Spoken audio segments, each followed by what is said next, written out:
In this video, we're going to cover installing multiple plugins at one time. This way, we can upload a group of plugins at one time, and the only thing you want to pay attention to here is the structure of the folders you're uploading, because you want to make sure that when you've unzipped those folders from wherever you downloaded them, that the only contents of that folder are the files.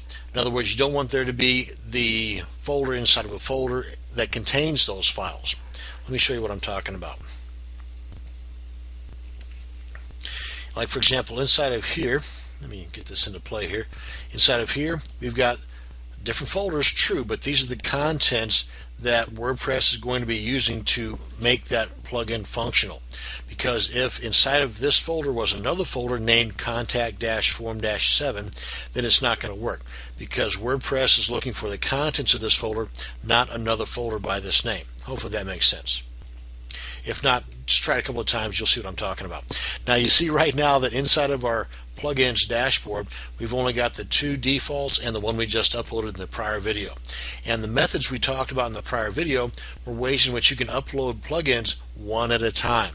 Not bad for most folks, but this method you can upload multiple plugins at one time, which comes in really handy if you have several blogs or you're working for somebody that deals with the business of blogging and you have a group of plugins that you are consistently uploading. So this way you don't have to do those one at a time. You can just use your FTP client, and I've already logged into my website via the FTP client, and now then you just navigate to the location of your blog where it's installed at, and in my case it's public_HTML, and we're looking for the WP-content folder.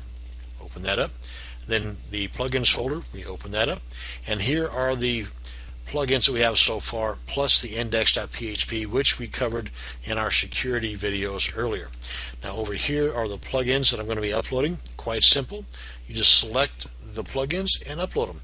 And in my case, I'm going to select the top one, hold the shift key down, then select the bottom one, right click, and then left click on upload.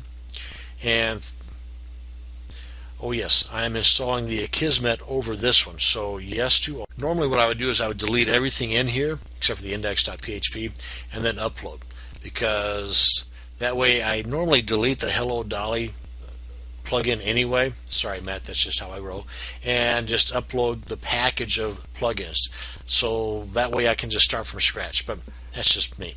Anyway, so no big deal. I'm overwriting this one, and I believe that that's a newer version that I've got over here anyway than what this one was, but through the magic of video, this will only take a second. And there we have it, completely uploaded. And now then, let's head on over to our blog.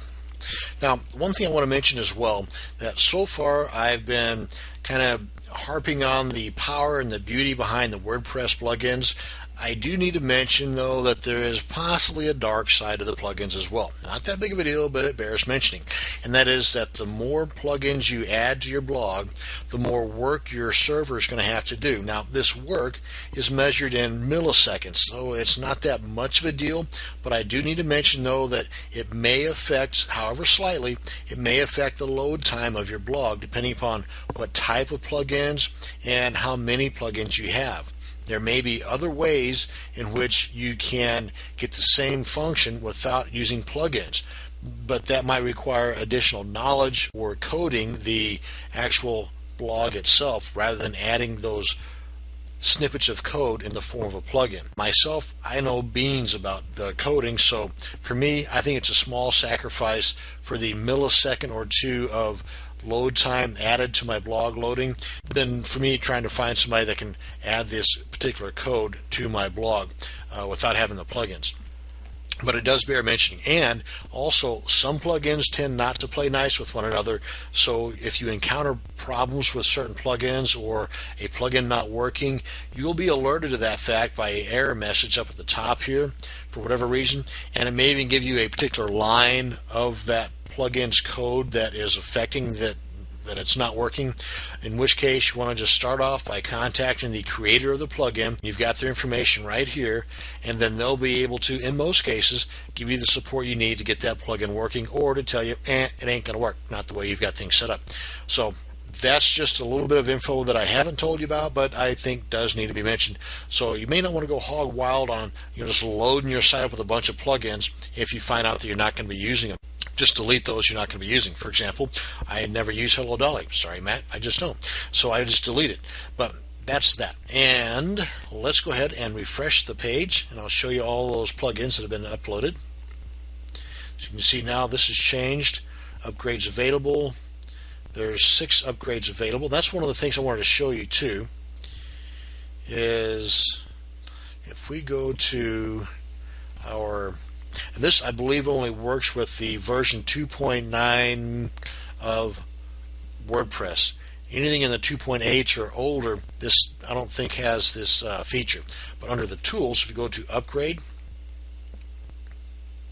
it gives you the plugins you can upgrade all right here, whereas in the olden days you'd have to upgrade the plugins one at a time. This way you can just select all, click on upgrade, bing bang boom. Okay, bing bang boom. It'll do it right here, and we're done. That's how simple and easy it was to upgrade 6 plugins all at one time. And I'm back over to the plugins page.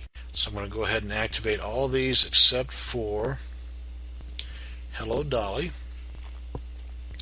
And once you've checked those you want to get activated, come on up here to bulk actions, and as I pointed out earlier, just select activate, click on apply, and it's at this point that you'll get some error messages up here if you've got some plugins that are not wanting to play nice with one another. This is just telling me that one of the plugins needs to be further configured, no problemo, we'll get to that in a second, and that this one here needs some additional looking into prior to it working, as well as the Akismet. And here it just tells you that the selected plugins have been activated. Now if we scroll down here, we can see that the only options we have now are deactivate and edit, because you cannot delete an activated plugin. You have to actually deactivate it first. Now of course, if you wanted to, I'm going to get technical, you can in fact come on back to your FTP client, select the ones you want to delete here, and then click on the delete button. So that's just one way in which you can delete it as well without it being deactivated, if you want to get technical. But that's basically it. That's how you can install multiple plugins at one time, and depending upon the plugin and the functions for that plugin, you would have additional options over here, settings for those particular plugins. And for example, under settings, you might find some additional info on some of the plugins, like the WP status. That was one that we installed earlier. The Google Analytics. Now in the upcoming videos, we're going to go into greater detail on individual plugins, how to configure them, what they're used for, what the benefit is, and hopefully you stay tuned for those. Those are going to be the fun ones. Not that this one wasn't fun. I had fun. So thank you very much for watching this video, and you have a great day.